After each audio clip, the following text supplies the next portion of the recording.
Hello and welcome. Kamusta kayong lahat dito mga kapatid mo star viewers? Welcome back.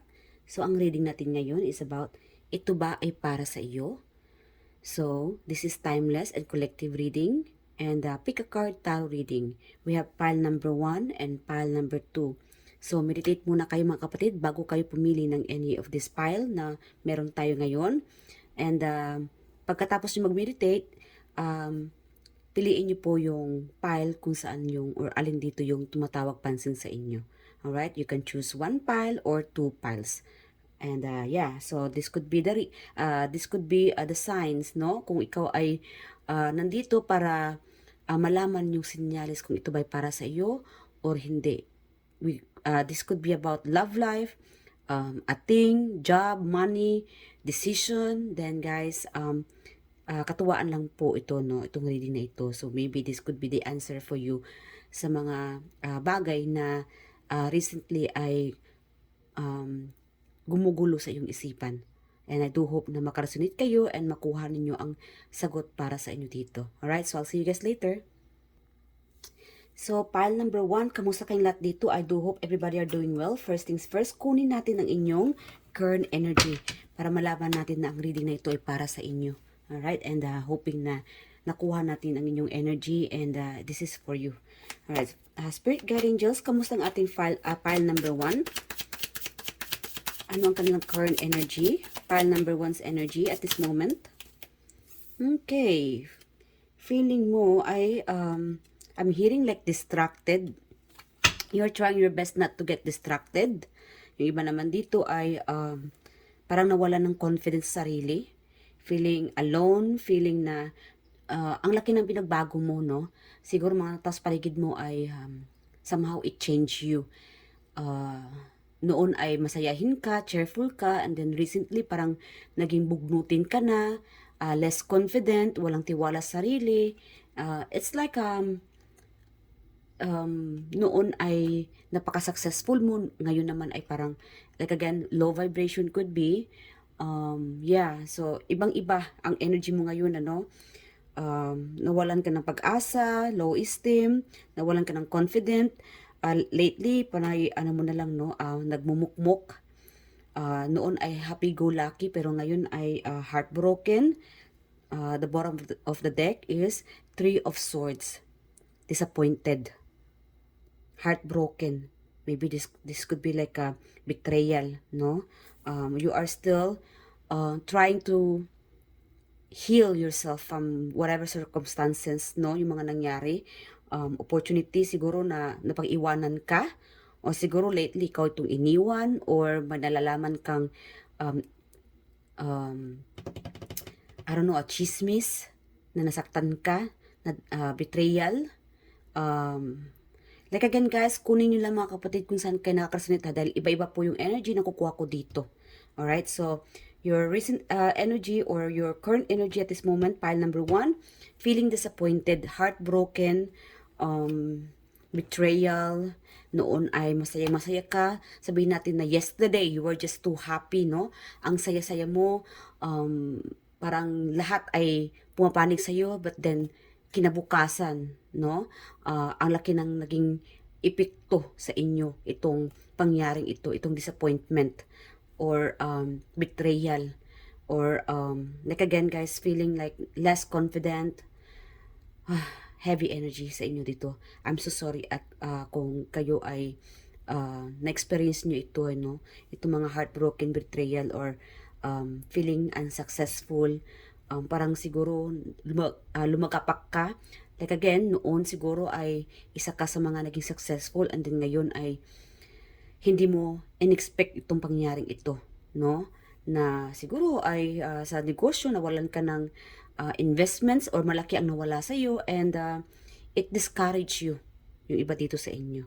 Alright, so this is your current energy, disappointment, disappointed kayo, discouragement, low vibration, less confident, nasaktan, trying to heal, try to hide yourself from this, I don't know, pain. But then, you yourself, no, ikaw mismo sarili mo na hindi hindi mo ma-deny na talagang totoong napiktuhan ka sa sitwasyong ito. Alright? So, you can hide your feelings. Alright, so this is your current energy pile number 1. I do hope nakaresonate kayo dito, yung iba dito. Let's find out more. Okay.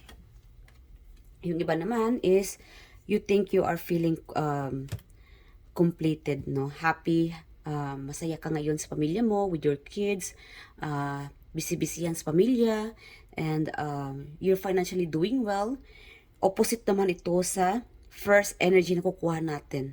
Alright? So, kung ikaw itong hindi ito, yung nabanggit ko kanina na low vibration, less confident, walang tiwala sa sarili, or nasaktan, or like again, yesterday you were too happy, and then ngayon parang biglang, bumuhos, para bang binagyo, something about like binagyo yung buhay mo ngayon, or nagulo. Alright, so that could be you. Iba naman dito, happily married, happy mother, happy father. You could be a single dad, single mom, and you are feeling like complete, no?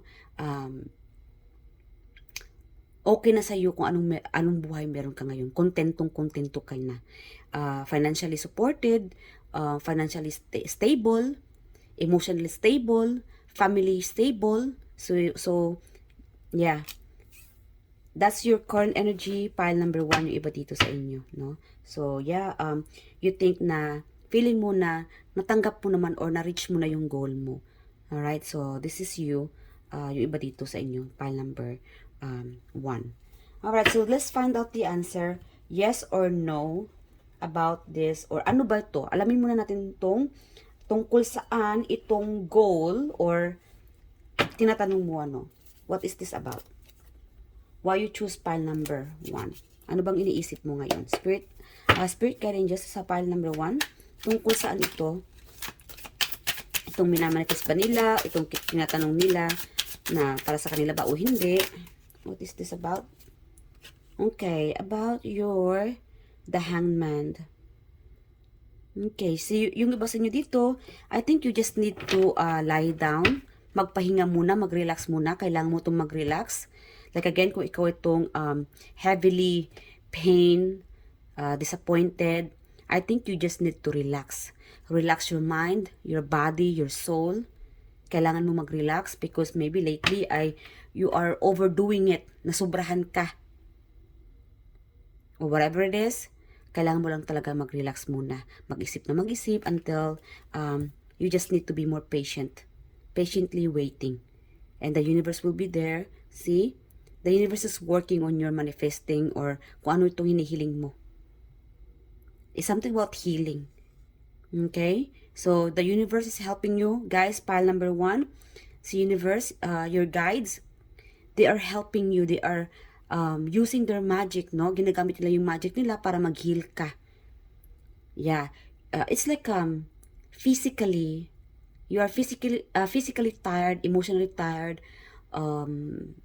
exhausted, no? Pagod na pagod ang peg mo, and the universe, your guides, is like using their power to heal you. Para hilumin yung katawang, sabihin natin katawang lupa natin. Alright, so they're using their magic to heal you habang ikaw natutulog.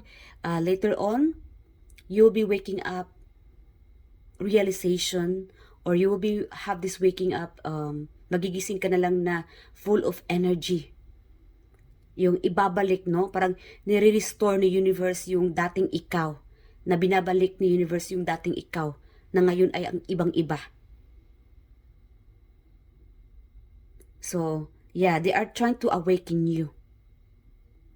Awaken your, I don't know, like tinatagong energy. Like something about you that has to be awakened. Kasi like again, from the past or recently, you have been like low vibration. Puros lungkot na lang, problema, hindi pa nakapag-move on, still in pain. Like again, the universe is there helping you, andyan na si universe, yung guides mo, helping you out para ma-awaken ka, magising ka, to give back that energy that you deserve. Siguro ito yung isa sa mga um, hinihiling mo kay universe, no, kung para ba ito sa iyo o hindi. Tungkol saan ba itong para sa iyo, itong alamin mo na ito kay universe, itong the hangman and reverse. I think you need to start moving. Kasi parang lately, na-stuck ka, whatever it is. Mentally stuck, emotionally stuck, or energetically stuck. Maybe you need to start to let go. Like again, paano ka makalet go if you are still stuck? Yan, the universe is there guiding you para magising ka, makagalaw ka. Behind the scene, you just don't know. Siguro, meron kasi itong nagbubulag-bulagan, ano. Yeah, you just have to use your intuition, mga kapatid. Follow your gut feeling, your intuition. It's andyan na eh. Parang, patay mali ka na lang. Do not let the situation na mangyari, nahayaan ito. Yung patay mali na lang. Tinutulungan ka ng universe para mabuksan ang iyong mata. Siguro this could be psychically, psychically to awaken you. Your third eye. Your psychic power to awaken you. Like again, yung iba dito siguro, you could be in a situation of psychic, psychic attack. You need to use your power to heal, to protect yourself, to awaken you. Ano bang gusto mong gawin? Ano bang hinihiling mo? You just have to open yourself, your eyes, your intuition, yung kutob mo, pakinggan mo. This will makes you stable. Maybe yung iba dito struggling about mental issues. Kung ano-ano na lang ang iniisip, hindi naging balanse. Making a wrong move, making a wrong decision. Maybe kaya nga yung iba sa inyo dito nagagawi dahil what if mali itong decision kong gagawin? And that's why you are here. No? Nagawi ka dito para malaman na hiniling mo kay universe yung sinyalis, ito ba'y para sa akin o hindi? Kasi takot akong sumubok, maglipat o mag-let go. Yung iba siguro dito takot mag-let go sa isang sitwasyon na ito. I don't know what it is.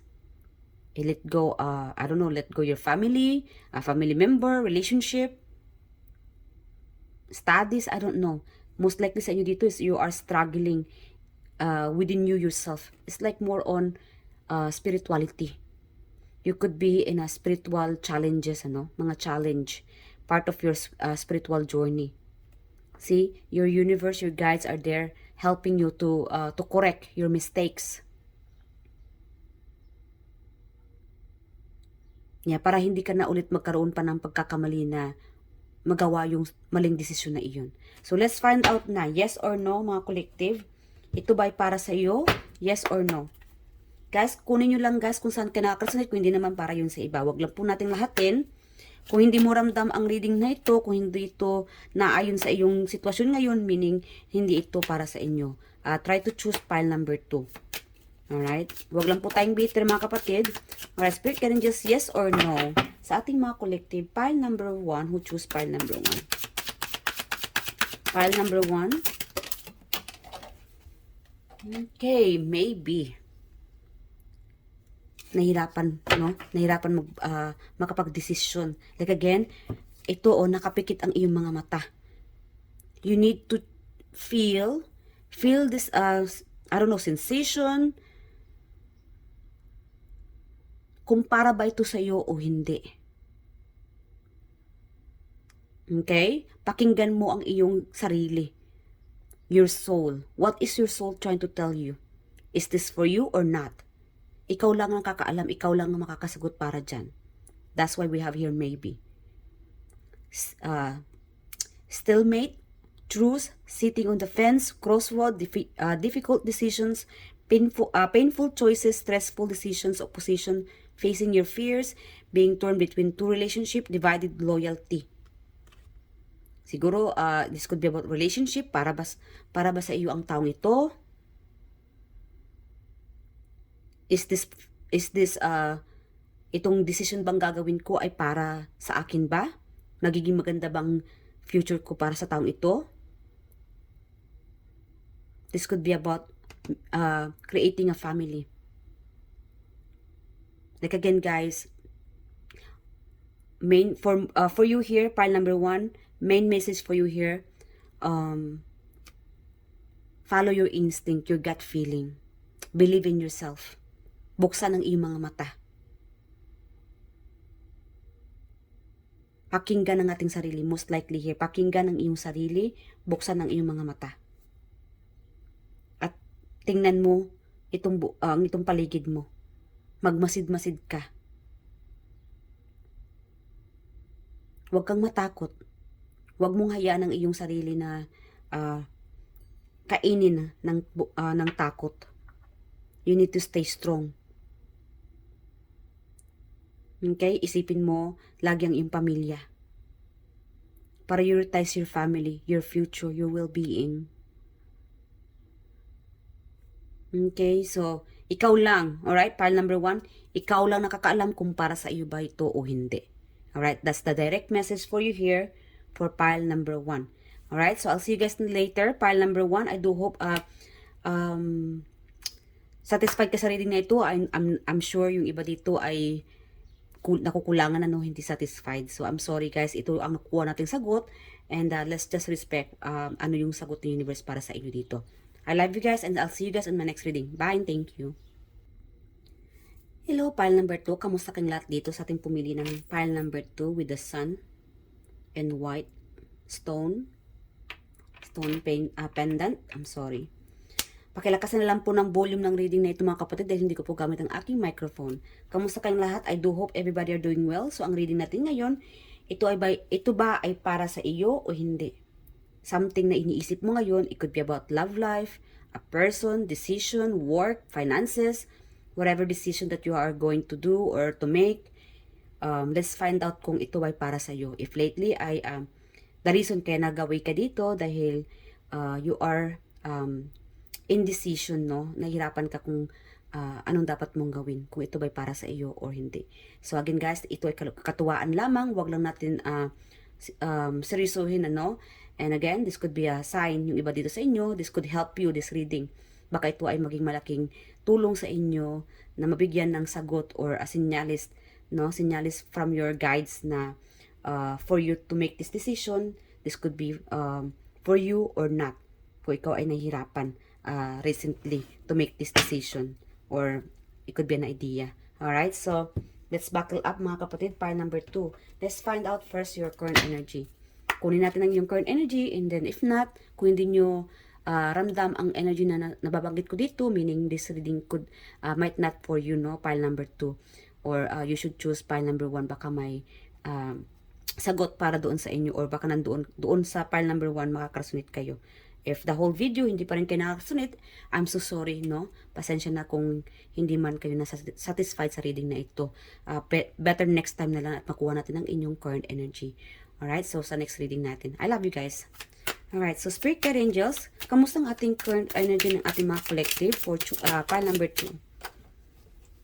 Okay. The Hermit. You guys could be Virgo. The Hermit, finding answers, looking for answers, seeking for an answers, not feeling satisfied, ano? You guys love music.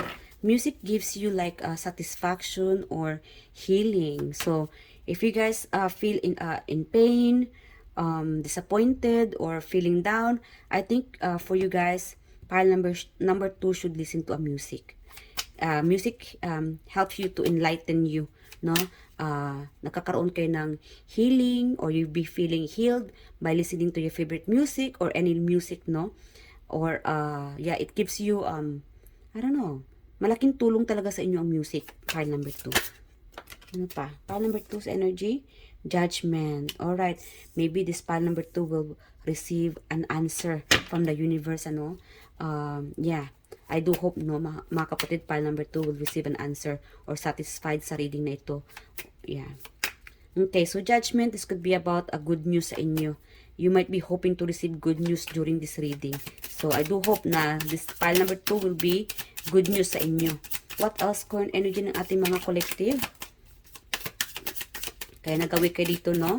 Pile number 2, you are, yes, you want to receive your wish come true, an answer, a happiness, yes, excited. Most of you here, pile number 2, are so excited to receive this answer. Kung ito ba'y para sa inyo or hindi.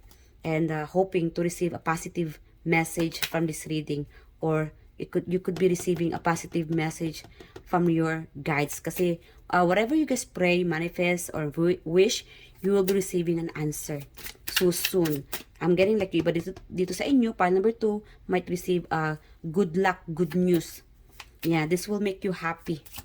Okay, lalong-lalo na kung hinihiling mong magkaanak. Yes, you deserve to have a beautiful children. Kung ikaw ito ay nahihirapang magbuntis, ano. So, continue praying, and yung iba dito sa inyo, wish granted when it comes to childbirth, manganganak, or magbubuntis. Yes. Okay. Ano pa? Current energy ng ating pile number 2. Happy lang ang ating pile number 2, ano? This is your current energy. Yung iba dito sa inyo, looking for an answer, guidelines, kaya napunta ka dito, pile number 2. Ano pa? Energy, current energy ng ating pile number 2. Okay, napaka-direct ng ating pile number 2 energy. Yung iba naman dito sa inyo, I'm getting like, para bang nakalabas sa hawla. Yeah, kaya nga happy-go-lucky, nag-i-enjoy. Yeah, you are feeling like more confident, yung iba dito. Okay. Yeah, kung noon ay less confident ka, ngayon ay confident ka. Whatever makes you confident, you are in a high vibration, pile number 2, and you think you can control yourself. Yes, good, positive, high vibration sa inyo, pile number 2, the magician. Yes, like again, you are in control at this moment, pile number 2. And this is good for you, no?